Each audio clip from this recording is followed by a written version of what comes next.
What's going on, guys? Jeremy here from MTG Headquarters with a little bit of news that came out of Wizards the other day, and I figured that maybe I would share it with you as I thought it was pretty significant, and the only place I could see it was officially announced was on a Tumblr post.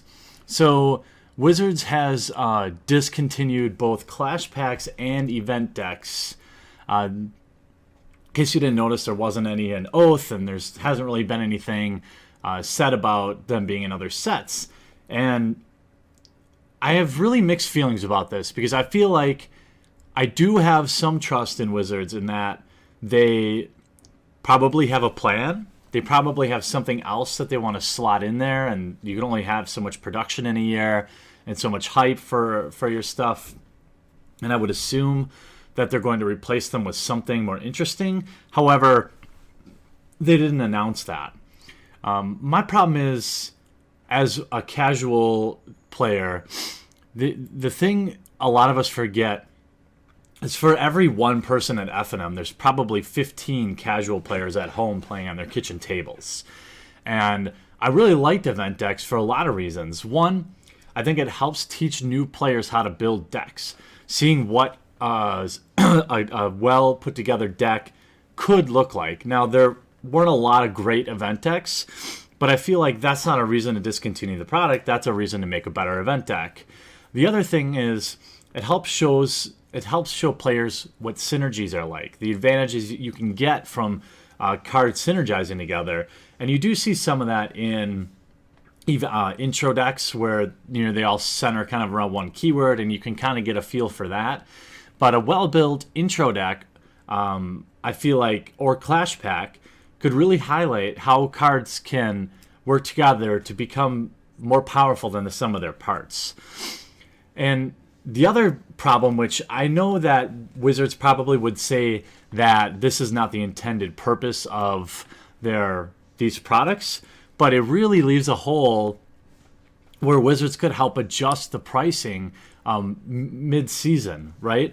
If you go back to the last Battle for Zendikar event deck, you had incredible value in that set. Cards that were getting played at almost all levels of Constructed, cards that were too expensive, and now you could go buy an event deck and get a copy, right? My only complaint is that if you're going to do that, if you're going to print like Tazgar and Hangerback Walker, maybe put two of each in there to have a stronger effect on the actual price, right? One of is nice, and at the time the Battle for Zendikar event deck came out, there was more value, retail value in the box than what you had to pay for, but I still felt like Wizards could have done better. Like, I don't want to see them print like an event deck that has like 4 Eye of Ugins, 4 Reality Smashers, 4 Thought-Knot Seers. Like, actually, I think I do want to see that. I think that wouldn't be bad. The problem with Standard right now is that new players are getting totally priced out of it just by the land base alone. Now, fetches will rotate, and I think that will help a lot, help drive the price of these Standard decks back down to a couple $100, hopefully.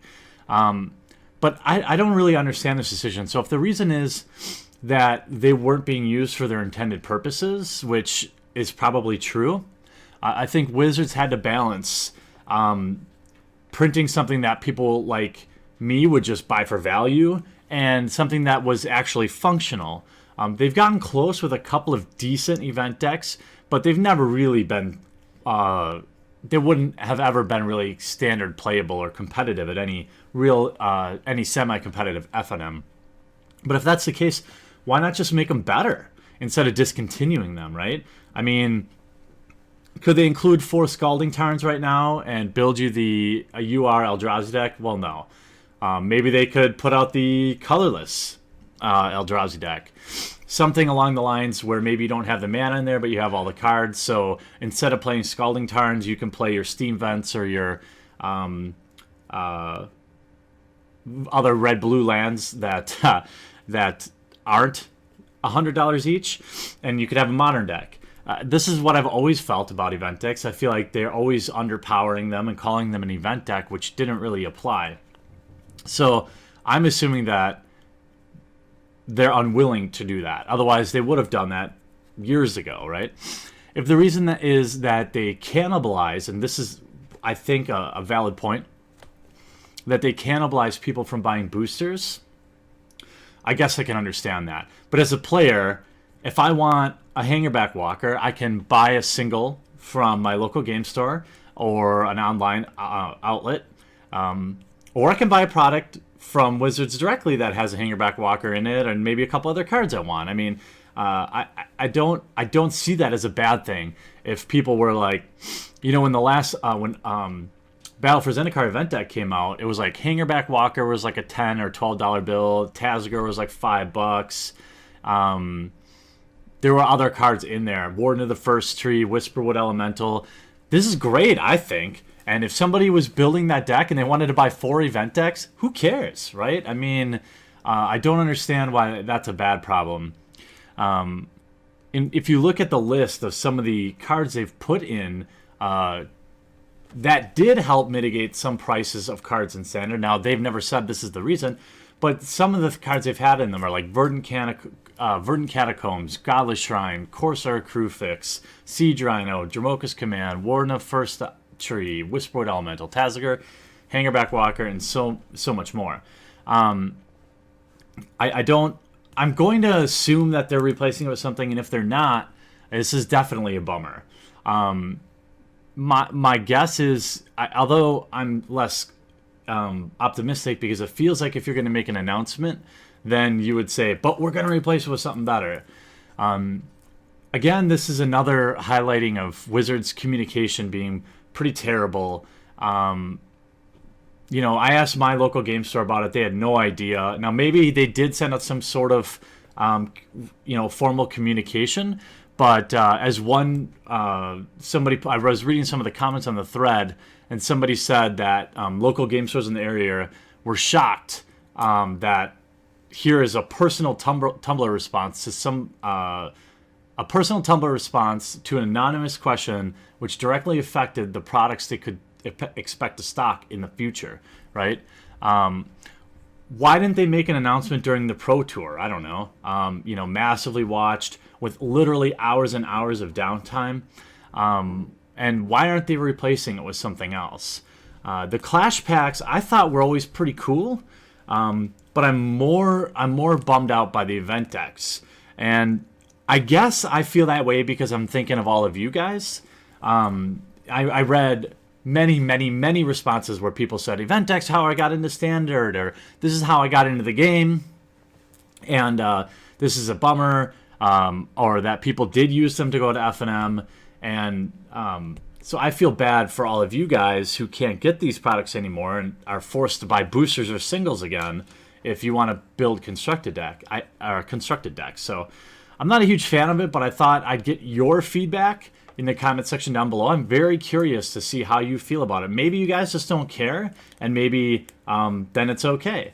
But I'm definitely curious to hear what you guys have to say about the discontinuation of Clash packs and event decks in the future here for Wizards of the Coast, and how you think it'll affect the player base or the ability of new players to get into the game.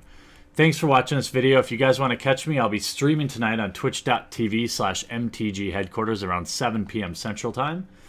We'll talk to you again real soon. What's up, and thanks for watching this video. I produce all different kinds of content, so if you haven't yet, click on my face to subscribe.